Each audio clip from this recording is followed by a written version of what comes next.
Alright, so today for our class, my name is Eli Weichert. We will be discussing and reviewing The Sixth Extinction, an Unnatural History by Elizabeth Corbett, a Pulitzer Prize book. So it is a pretty good book, I would say so. So for chapter one, where the book begins, it's called The Sixth Extinction right out the gate. It's introducing you to how the author found out about the book. Uh, So it all starts out with these frogs and amphibians in Central America were going extinct and just getting killed off rapidly, and no one knew why. And then Colbert saw this article about these frogs dying in a kids magazine, which prompted her to fly down to Panama to investigate what was going on firsthand, and that's where it all started. Um, she saw this frog preserve of these frogs saved from the wild, where they can live out their lives, and it turned out a fungus was killing these frogs Central America, and it made it all the way up to North America, and frogs in North America were just dying rapidly throughout the world. So she started to write this book then, and then chapter two, the Mastodon's molars, goes into the history of George Cuvier, who discovered the mastodon back in the day and was the first scientist to write a paper and publish it about extinction. And it was seen poorly by his peers. No one believed at the time that animals could go extinct, but he was Cuvier was very adamant and found more mastodon bones around the world, and together they proved that this species used to live in the world and it no longer does. So extinction was proved by him. Um, Chapter 3, the original penguin. The penguin came out in the 1830s. William Whewell went to Greenland and Iceland to find the great auk, but that great auk was now destroyed and killed off by human beings. Greater showing that it's possible for a mass extinction to occur or an extinction to occur due to human reasons, and it opened up that extinction was currently possible. Then we go to the luck of the Ammonites. Walter Alvarez, along with his father, did research in Italy, finding that there was in the fossil record a gap of missing ammonites, these large squid-like creatures with a shell. Um, and then so others posted theory that there could be a cat- cata- catastrophe that would kill and cause a mass extinction across the world, not due to the impact itself, but because of the dust layers and sediment that came over and coated the world and caused the winter to occur. In chapter 5, we go into welcome to the yes, the Anthropocene. It's the current era the world's in now, I believe. And it goes into it goes into a mind test, or it's really about, the chapter's about how whenever a human or any animal or plant goes into a new environment, they use the same rules and they act like it was the old environment until they learn differently. And all animals and plants and humans do that. And it shows why some live and some die right away, because some aren't available to adapt quick enough to the new areas. So chapter 6 is the sea around us, and that is all about the oceans and how they're taking on CO2.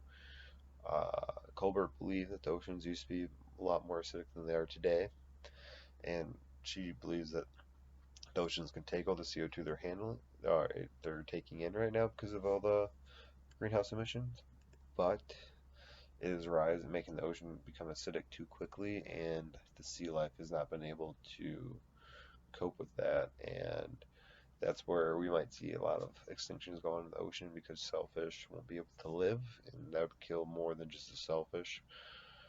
Um, and then dropping the acid, chapter 7. It's about the Great Barrier Reef, about how the University of Sydney has been studying it, and the Great Barrier Reef should be in a barren zone of the ocean, but it's not. It's home to the Great Barrier Reef, one of the largest living organisms in the world. and how both these rising acidic levels of the ocean by 2050 is estimated it's going to be destroyed, and we're no longer going to have a Great Barrier Reef. Chapter 8, Forests and Trees. Colbert travels to Peru, where she meets Miles Silman, who's studying the rainforest. But the chapter's really about how at the equator, in the middle of these rainforests, there's great diversity, and then the farther and farther you go away from the equator, all the way up to the North Pole, the forests slowly get less and less diverse. In Canada, closest to the North Pole, just being very evergreens only, and not very diverse forests comparatively, even to the forest here in Wisconsin. Chapter 9, Islands on Dry Land, is a new occurring phenomenon where there'd be a small reserve.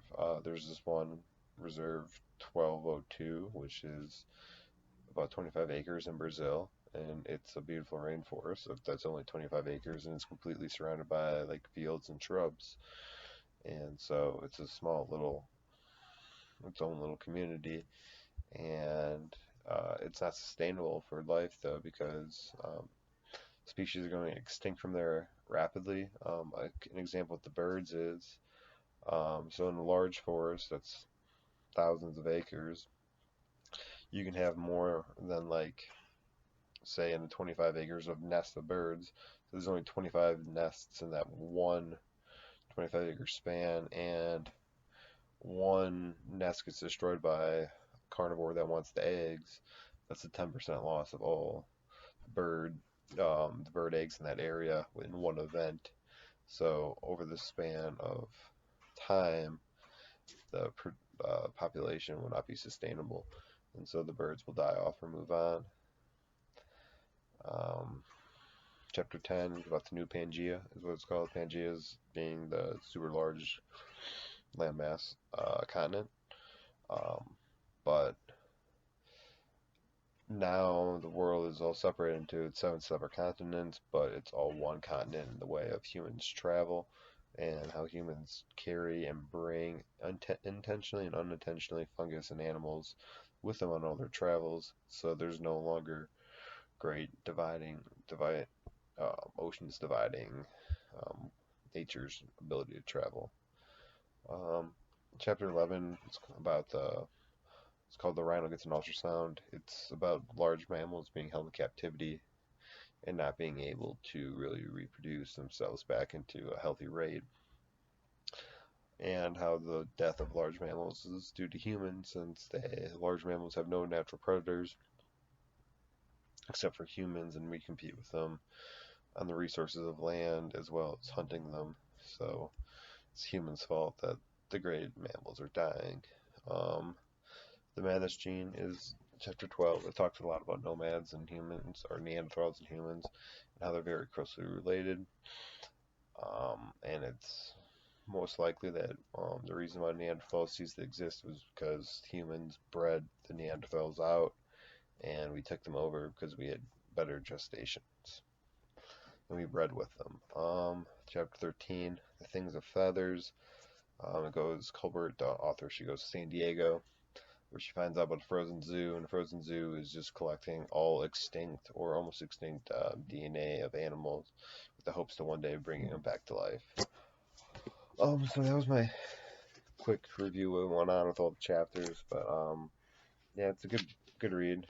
It'll take you a little bit to read it. Yeah, it does get a little boring here and there, but other than that, it's a pretty solid book. You learn a lot about what's going on in the world and like how extinctions are shaping the world now and how they've been around for a long time and what is the root cause. And so it's a very good book in that manner. And I would recommend to others to read.